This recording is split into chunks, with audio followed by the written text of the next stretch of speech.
আমার শরীর থেকে লাল রঙের বাইয়া যায়। আয়েশা বলেন, নবীজি আপনার শরীরে তো কোনো রকমের লাল রঙের কিছুই যায় না। বলে, আমি নিজে দেখি। মা, এরে আমার মা, আল্লাহর নবী বলেন, আলমার অত ইদা সাল্লাত খামসাহা, খামসাতুন মানে 5। আল্লাহর নবী বলেন, 1 নম্বরের আমল, কোন মা যদি 5 বেলার নামাজ পড়ে, 5 বেলার নামাজ, কোন মা যদি 5 বেলার নামাজ পড়ে, 1 নম্বরের আমল আলমার অত ইদা সাল্লাত খামসাহা। 2 নম্বরে অসামাত শাহরাহা, কোন মা যদি মাহে রমাদানের মধ্যে রমজানের রোজাগুলা রাখে, অজর ব্যতীত, মা বোনদের অজর আছে, এই অজর বাদ দিয়া আমার মা বোন মাহে রমাদানের যদি এরকম 30টা রোজা রাখে, আল্লাহর নবী বলেন 2 নম্বরের আমল হয়ে গেল। 3 নম্বরের আমল المرأة إذا صلت خمسها وصامت شهرها وأحسنت فرجها, নিজের সতীত্বের হেফাজত করা। এরে আমার মা, মায়ার নবীজি সাল্লাল্লাহু আলাইহি ওয়াসাল্লাম বলেন, কোন নারী যদি তার নিজের সতীত্ব হেফাজত করে, আল্লাহর নবী বলেন 3 নম্বরের আমল হয়ে গেল। নারীর সতীত্ব কেমন? এরে আমার মা, এই চেহারা খানা, নিজের যৌবন খানা, নিজের রূপ খানা, নিজের স্বামী ব্যতীত, এরকম করিয়া বাবাই ব্যতীত, আপন ভাই ব্যতীত, এক কথায় মাহরাম যারা, তাদেরকে তুমি দেখাইতে পারবা, তাদের সঙ্গে তুমি ওঠা বসা চলাফেরা করতে পারবা, তাদের সঙ্গে তুমি ফেস টু ফেস হতে পারবা। আর গায়রে মাহরাম, এই গায়রে মাহরাম যারা আছে, এদের সঙ্গে আম্মারে তোমার দেখা দেওয়া নিষেধ, তোমার কথা বলা নিষেধ, তাদের সঙ্গে ঘোরাঘুরি করা নিষেধ। দুলাভাই, আজকের বাংলার জমিনে দুলাভাই আর শালের সম্পর্ক কয় বড় বোনের ছোট বোনের মতো ভালোবাসে। এরে আমার আম্মা যদি ছোট বোনের মতো ভালোবাসতো, তাহলে কিছুদিন আগে একটা ছোট্ট মাইয়া তার আপন বোনের বাড়ি গিয়েছিল, আপন বোনের বাড়ি গিয়েছিল, কিন্তু তার আপন দুলাভাই, বোনের জামাই, বোনের স্বামী তাকে এরকম ভক্ষণ করলো। সম্ভবত মেয়েটার নাম ছিল আয়েশা। এই আয়েশাকে বাবা কি করলো? আপন দুলাভাই হয়া দর্শন করলো, আপন তাওয়াইশা হয়া দর্শন করলো, আপন বিয়েই দর্শন করলো। তার মানে বাবা সবার সঙ্গে দেখা দেওয়া জায়েজ নাই, সবার সঙ্গে দেখা দিলে বড় বিপদ হইতে পারে। আমার মায়ের নবীর একটা কথা, একটা কথা শোনার চাইতেও দামি, কারণ নবীর কথা বাবা শোনার চাইতে কেন দামি হবে না? মায়ার নবীজি এমন এমন দিক নির্দেশনা দিয়েছেন, আজ বিজ্ঞানীরা প্রমাণ করে, বিজ্ঞানীরা সেই কথাগুলো আবিষ্কার করে, আমার নবীজির কথা অনুযায়ী তারা আবিষ্কার করে গবেষণা করে। তাকাইয়া দেখো, গবেষণা করে দেখে 1400 বছর আগে মুহাম্মদ আমিন যেই কথা বলছে, ওই কথা সত্য হয়ে যাইতেছে। এরে আমার বাজান, একটাবার দিলের কান লাগাইয়া শুনিয়া নাও। এই জন্য ও আহসানাত ফারজাহা, নবী আমার বলেন নিজের সতীত্বের হেফাজত করো। এরে আমার বোন, এরে আমার মা, নিজের যৌবন জ্বালায় স্বামীর কাছ থেকে কষ্ট দিয়া অন্যের মন জোগাইতে যাইও না। মায়ার নবী কষ্ট পাবে। মায়ার নবীর হাদিস তুমি মানলা না, তার উপরে তুমি আমল করলা না। এরে আমার বাবারা, চাচাতো ভাই, মামাতো ভাই, খালাতো ভাই, ফুফাতো তো, এই তো যাদের সঙ্গে লাগবে, আম্মাজান মনে রাখিও, বোনেরা মনে রাখিও, তোমাদের জন্য তাদের দেখা দেওয়া হারাম। কি আজীব ব্যাপার! আজকে তো আমাদের অবস্থায় এমন হয়ে গেছে, বিয়ে বাদী আসলে, বিয়ে সাজি যখন হয়, একটা অনুষ্ঠান হয়, এখানে কোনো পর্দা নাই। মুসলমান পরিবার আমরা, কিন্তু আমাদের এখানে পর্দা নাই, পর্দার কোনো সীমারেখা নাই। অথচ আল্লাহ পাক কুরআনুল কারীমের মধ্যে বলেন, অকরনা ফি বুয়ুতি কুন্না ওয়ালা তাবাররাজনা তাবাররুজাল জাহিলিয়াতিল উলা। আল্লাহ বলেন নারী জাতিরা তোমরা আইয়ামে জাহেলিয়াতের যুগের নারীদের মতো চলিও না। এরে নারী জাতি, এরে আমার বান্দিরা শুনিয়া নাও, পর্দা করো। আমি আল্লাহ তোমাদের উপরে পর্দা ফরজ করে দিলাম। পর্দা করো। এরে আমার মা, বেগানা মানুষের সামনে যাইও না রে বাবা। যদি প্রয়োজন হয় বোরকা লাগাও। এখন আবার বোরকার মধ্যে কত ফ্যাশন, কত ফ্যাশন। বোরকা না, ওরা বোরকা না। বোরকা গায়ে দিলেও যা লাগে, গায়ে না দিলে ওর সেই ভালো লাগে, গায়ে দিলে আরো টাইট ফিটিং। এখনকার মা বোনদের অবস্থা দেখেন না। এরে বাবা শুনো, আমার মা দিলের কান লাগাইয়া শুনো। এই জন্য বলি বোরকাটা ঢিলা ঢালা পরা লাগবে, পর্দার আবরণ করা লাগবে। এমন বোরকা পরা যাবে না পিঠ তোমার ফুইটা গেছে, বুক তোমার ফুইটা গেছে, সমস্ত অঙ্গ প্রত্যঙ্গ বোঝা যায়, এই বোরকা চলবে না। এই বোরকা পরলেও তোমার জন্য গুনাহ। আগেকার দাদি নানিদের যেই বোরকা, এই বোরকার কাপড় একবারে দুমরানো মুসরানো, কালা তো কালাই। এটা মনে হয় এইটার মধ্যে আগেকার মা বোনদের বোরকার মধ্যে বোঝা যায় না এইটা জুয়ান না এটা বুড়া। কিন্তু এখনকার ডিজিটাল যুগ। ওরে সাল্লাম কালাম নাইরা মুখা দেখলে বলে হাউ আর ইউ। বাংলায় কয় না ভালোবাসি, ইংলিশে কয় আই লাভ ইউ। ওরে সাল্লাম কালাম নাইরা মুখে দেখলে বলে হাউ আর ইউ। বাংলায় কয় না ভালোবাসি, ইংলিশে কয় আই লাভ ইউ। ওরে দেশটায় আছি বৈরা গেছে টিভি সিনেমায়। ওরে দেশটায় আছি বৈরা গেছে টিভি সিনেমায়। স্বামীর প্রতি অনেকে ততটুকু মায়া করে না। সব মা বোনেরা যে এইরকম আমি তা বলি না। মা বোনদের মধ্যে অনেক মা আছে বড় স্বামী ভক্ত। স্বামী যেইটা কয় ওই মা ওইটাই করে।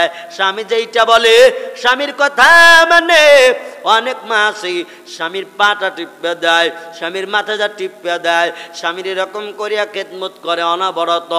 কিন্তু অনেক বোন আছো, অনেক মা আছো, স্বামীকে তোমরা পাত্তা দাও না। ওই যুবক, ওই একজন পুরুষ বাহিরে কত তার সম্মান, কত মানুষ তাকে সম্মান করে, কত মানুষ তাকে আদর করে, ভালোবাসে। কিন্তু তুমি নারীর কাছে আসিয়া ঘরের মধ্যে যুবকের বা পুরুষের কোনো শান্তি নাই, পুরুষের কোনো শান্তি নাই। ঘরের মধ্যে আইসা কষ্ট করে আইছে, বলে বিবি একটা গ্লাস পানি দে। বিবি জারি দিয়া কয় তুমি কি আমার এই দেখো, তুমি কি নিয়ে খাইতে পারো না? অথচ কিস্তির ম্যানেজার স্যার যখন বাড়িতে আসেন চেয়ার পাইরা দেয়, স্যার বসেন, স্যার একটু বাতাস করে, স্যারের জন্য কত ব্যবস্থা। কিস্তির স্যার আসলে চেয়ার আগায়া দেয়। আর আপন স্বামী সারাটা দিন পরিশ্রম করেছে, অনেকে ভ্যান চালায়, কত কষ্ট। ৫টা-১০টা টাকার জন্য একটা মানুষকে ভ্যান চালক ভাইরা বাবাজিরা কত কষ্ট করিয়া ডাকে, আসেন ভাই আসেন, বাবা খালু মামা। এরপরও অনেকে ওঠে না। অথচ এই লোকটা সারাদিন ভ্যান চালাইলো। অনেকে কৃষিকাজ করে, কি রোদ, রোদের চোটে, রোদের কারণে কপাল দিয়া ঘাম জনিয়া যায়। এত কষ্ট, উপর থেকেও তাপ প্রবাহ হয়, নিচের থেকেও তাপ প্রবাহ হয়। দুই তাপের মাঝখানে কৃষক থাকে। এই কৃষক এরকম করিয়া সারাটাক্ষণ ক্ষেতের মধ্যে কাজ করলো। অবশেষে ক্লান্ত লগ্নে বাড়ি আসিয়া বিবির কাছে অনেকে জারি শোনা লাগে। অনেকে আসে, বাবা হুজুর কেন সত্য কথা বলে, এরে আমার মা। কিন্তু মায়ার নবী বলেন আতবা লাগা, তোমরা কি করো? স্বামীর ইত্তেবা করো, স্বামীর গুণগান করো, স্বামীর প্রতি ভালোবাসা দেখাও। এরে আমার মা, তুমি জানো নি তোমার স্বামী যদি তোমার ব্যবহারে তোমার ভালোবাসায় যদি সন্তুষ্ট হয়ে যায়, মা তুমি লিখিয়া নাও তুমি নারী বিনা হিসাবে জান্নাতি। সুবহানাল্লাহ কি জোরে বলা যায় না? এরে আমার মা, তোমার আর একটা আমল বলিয়া দেয়, ঘরের মধ্যে যখন তুমি থাকবা, যখনই পারো স্বামীকে একটু খুশি করবা। স্বামী যখন আসে দরজা খুলিয়ে একটা মুচকি হাসি দিবা। যত কথাই থাকুক না কেন, ভালো মন্দ সুন্দরভাবে তারে কথা বলিয়া এরপরে তার কাছে সমস্ত বিচার আচার দিও। অনেকে আছে বাবারে বাবা বাড়িতে যায় সময় পাই না, মাইক চালু হয়ে গেছে। এরে বাবা শুনো,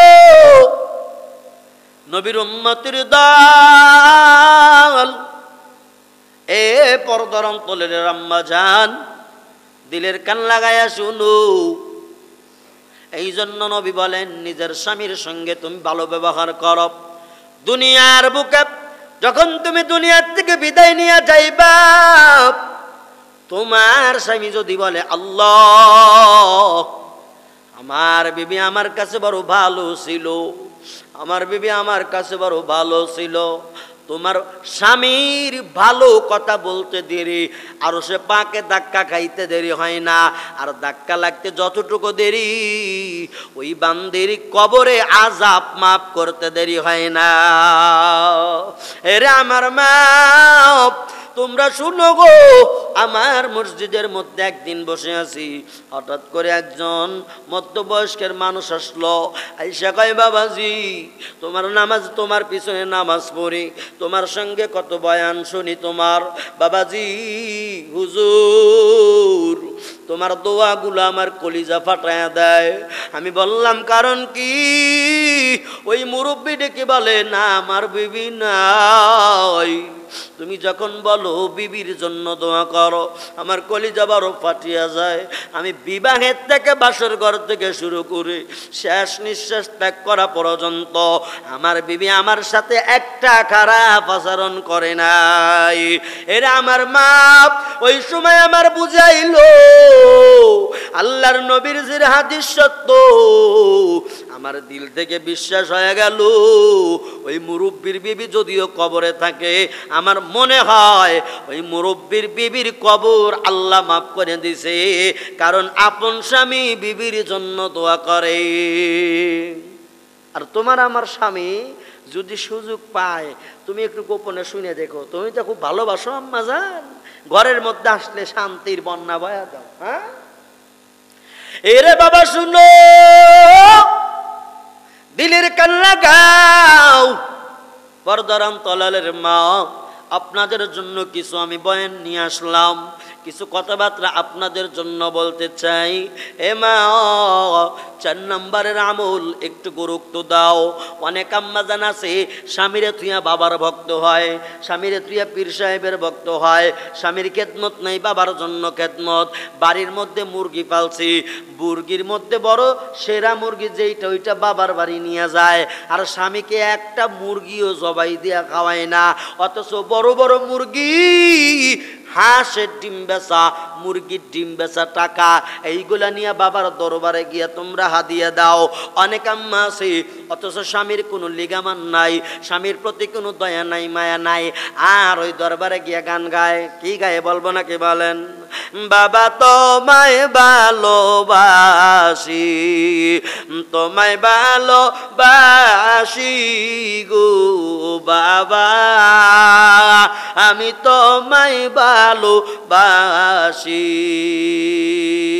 মনে মনে জপি তোমায় গো বাবা, আমি সারা নিশি গো বাবা, আমি তোমায় ভালোবাসি। আজ বুদ্ধি নাই কো আমার ধন, ও তুমি বাবার দয়াই সম্বল, গানে গানে ডাকি বাবা গো বাবা, নিরলাতে বসে গো বাবা, আমি তোমায় ভালোবাসি। খুশি।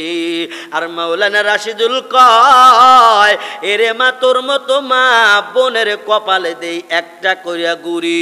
ওরে স্বামীর প্রতি ভালোবাসা নাই, স্বামীর প্রতি মোহাব্বত নাই, অথচ বাবার প্রেমে পাগল, বাবার প্রেমে পাগল, বাবার প্রেমে পাগল, বাবার প্রেমে পাগল, স্বামীর প্রতি কোনো ভক্তি নাই, কোনো মোহাব্বত নাই।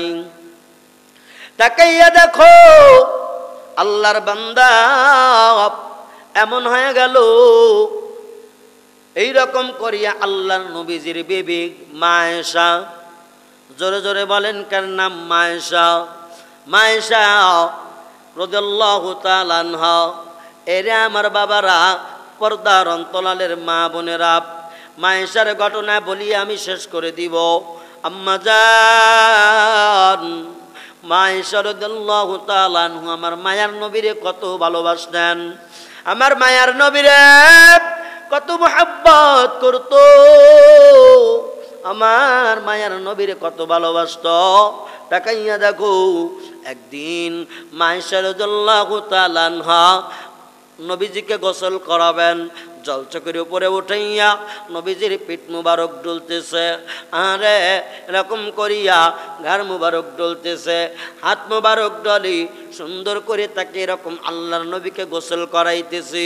হঠাৎ করে নবী আমার জলচকের উপর থেকে সামনের দিকে ঝুঁকে গেলেন, পিছনের পায়ে বাজান উঁচু হয়ে গেল, ওই উঁচুর মধ্যে একটু ফাঁকা আছে। হঠাৎ করে খেয়াল করে নাই, খেয়াল না করার কারণে মা আয়েশা রাদিয়াল্লাহু তাআলা আনহার এরকম করিয়া আঙ্গুল, বাবা একটা বুড়ি আঙ্গুল, পায়ের বুড়ি আঙ্গুল, ওই পায়ের নিচে বাজান চাপ লাইগা গেল। আবার নবী যখন সামনে থেকে পিছনে ঝুঁকছে, এইবার বাজান চাপ খাইতেছি। কিন্তু মা শুনো, দিলের কান লাগায়া শোনো রে আম্মা, ওই সময় ইচ্ছা করলে পারতো মায়ার নবীকে বলতেন, মায়ার নবীজি আপনি একটু উঠে দাঁড়ান, আমার পা নিচে পড়ছে, ব্যথা পাইতেছি। কিন্তু মা আয়েশা বলেন নাই। মা আয়েশা অতীব তীব্র কষ্ট, এরকম করিয়া কষ্ট সহ্য করার পরেও সুন্দর করে তারপরও ডলাডলি করতেছেন। এমত অবস্থায় মায়ার নবী হঠাৎ করে পানির দিকে পানি বাইয়া বাইয়া যাইতেছি। এই পানি বাবা জমিন খায়া ফেলতেছি, জমিন ফাঁক হয়ে গেছি। রসুলের শরীর মোবারক দৌত করা পানি বাবা জমিনের মধ্যে ঢুকে যাইতেছে, একটু পরে গিয়া জমিন খায়া ফেলতেছে। বেশি দূর কিন গেল, আল্লাহর নবী তাকাইয়া দেখে নবীজির গোসল করা প্রাণী মুবারকের সঙ্গে আপনার জলচুকরি পায়ের নিচে পড়ে ফেটে ফেটে রক্ত বাহির হয়ে যাইতেছেন। নবী আমার এই কথা শোনা মাত্র, এরা আমার পর্দার অন্তরালের মা শুনো, ওই সময় নবী আমার লাফ দিয়া দাঁড়ায় গেলেন, আয়েশা তুমি আমাকে কেন বলো না? দেখি আয়েশা, দেখি তোমার পায়ের অবস্থা কেমন। আয়েশা রাদিয়াল্লাহু তাআলা আনহা বললেন, নবী গো, প্রাণের স্বামী, আমি আয়েশা পা ফেটে গেছে তো কি হয়েছে? আপনি নবীকে আমি বলিয়া দেই, আমি আয়েশার যদি জীবন ফেটে যাইতো, কলিজা ফেটে যাইতো, আমি আয়েশা টু শব্দ পর্যন্ত করতাম না। ও গো নবীর আশিকেরা, দিশেহারা মরদের ভয় করে না, প্রেম তো মরে না। প্রেম কইরাছেন মুসা নবী, নীল দরিয়া দিলেন সাঁতার তিনি গো। ওরে আমার মাওলার দয়ায় ফেরাউনে কোনো ক্ষতি করলো না, প্রেম তো মরে না। ও গো নবীর আশিকেরা দিশাহারা মরণের ভয় করে না, প্রেম তো মরে না।